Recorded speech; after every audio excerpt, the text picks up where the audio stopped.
Technically, I already reviewed this one, but if I can, I'll remove the old one and then put the new one up. Because, well, so I can do the right timing again.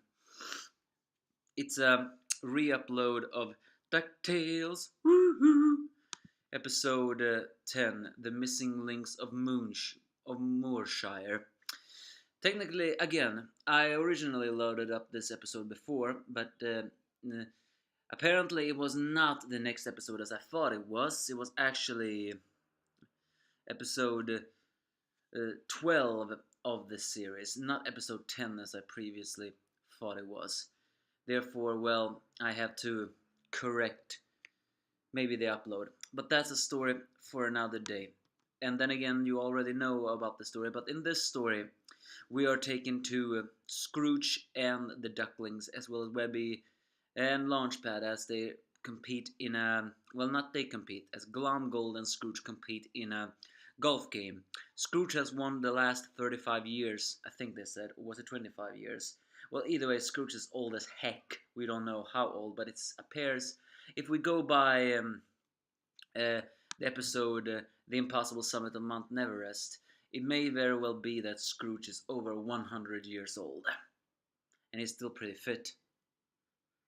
He either must have drunk some kind of good elixir or, well, maybe his money issue just keeps him that healthy, since gold never rusts. Get it? Alright, well, enough about that. But then, in this episode, Scrooge also begins to teach Huey, who for some strange reason turns out to be actually an expert in golf, despite not playing golf before or even playing golf the right way, because he's playing as a lot of people wish they could have played golf. Unfortunately, if they played golf like that in the real life, well, let's just say someone would have lost an eye. But this episode also gives some insight of the Scrooge family history. Apparently, the founder of the golf was someone who was banned from it. Mostly because, well, that guy had a very bad temper, Aiken very similar to Donald. And Flintheart, he also tries to upstage Scrooge by hiring a caddy. And here is actually a visual pun. A lot of people do not get this pun, but then again, it's pretty difficult too. Even I forgot it in my first review. The first caddy, who we do not hear the name, is a tiger carrying the woods. Do you get it? It's a literally tiger wood carrier. Of course, Flintlord immediately fires him once he actually gives him some praise that he misunderstands. So yeah, that's a visual pun. So he asks Louis to be his caddy, despite Louis not having any interest in the golf, and he actually bribes him, Flintheart, with a lot of money. Unfortunately, due to the playing, they ended up in a place where a lot of Stonehenge murals exist, because they're playing in Scotland. And they're teleported to a mystical realm, which apparently Druids of the old time used to play golfs when they were banned from playing it. And they are greeted by two talking ponies who actually are kelpies. You know, kelpies were said to be horses, beings shaped like horses that took people to the ocean and drowned them. And the funny thing is here that those two kelpies are actually voiced by Tara Strong and Andrea Liebman. Well, I don't know how to say her last name. But what I do know is both of those two are cast members of My Little Pony, so that's also a casting gad visual pun. And they are, of course, talking in very cutesy voices, but also still having malevolent intents about taking the gang to the waters, but all the time the gangs ignore them. So they begins to play the course because apparently the only way to get free from this enchanted place is to finish the game. So Huey joins in the game, and strangely enough, he plays way better than Scrooge ever does because he plays out of the box like Scrooge, which makes Scrooge a lot of jealous.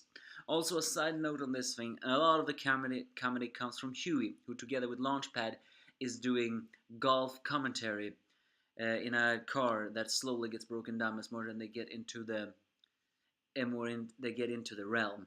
What makes this even more funny is the fact that Huey is doing this to earn his badge from, you know, not the Junior Woodchuck guidebook, while Launchpad is just there because he's there. And he's also doing a very sarcastic, pretty nice line that summarizes character a lot, especially when Scrooge says during a moment where he's actually kind of livid, "Is that commentary really necessary?" Then Huey says, "It helps me keep me grounded in a complete, frank, strange situation. I like to talk this way because it makes me seem important. 11 baloney trampoline," says Launchpad in the end there. So yeah, he gets a lot of the more comedy. I think that's to make fun of the sports commentaries of it, like interesting like commentary. Either way, the game continues, and until Scrooge actually says that he's actually tired for Huey to breaking all of the rules of golf, which makes Huey feel a little bit heartbroken by Scrooge's harsh comments. As they get to the final hole, however, the mist that has slowly been approaching them begins to get very ominous, and indeed it gets when it suddenly turns flint hard gold into stone when he actually tries to gloat, saying, "I'm gonna make this hole, and then I'm gonna beat Scrooge McDuck for the first time." Flintheart, you should have paid more attention to the thing. And Briar and Bramble, who this entire episode just makes things, "You should go into the water," appears ominously and reveals with the same cheery tone exactly what Scrooge is saying as soon as he sees what this you know thing does. And that is indeed that the mist of Moonshire turns people into golf.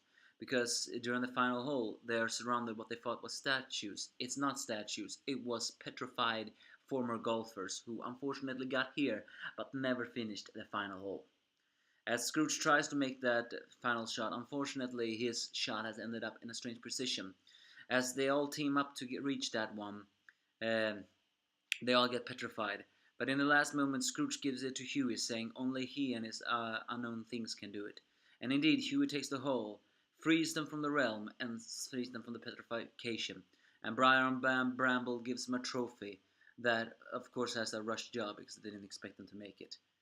So, yeah, then after the final joke, Scrooge lets go of his ego and says that Huey is really a good golfer and one day he hopes to have a friendly competition, just two of them.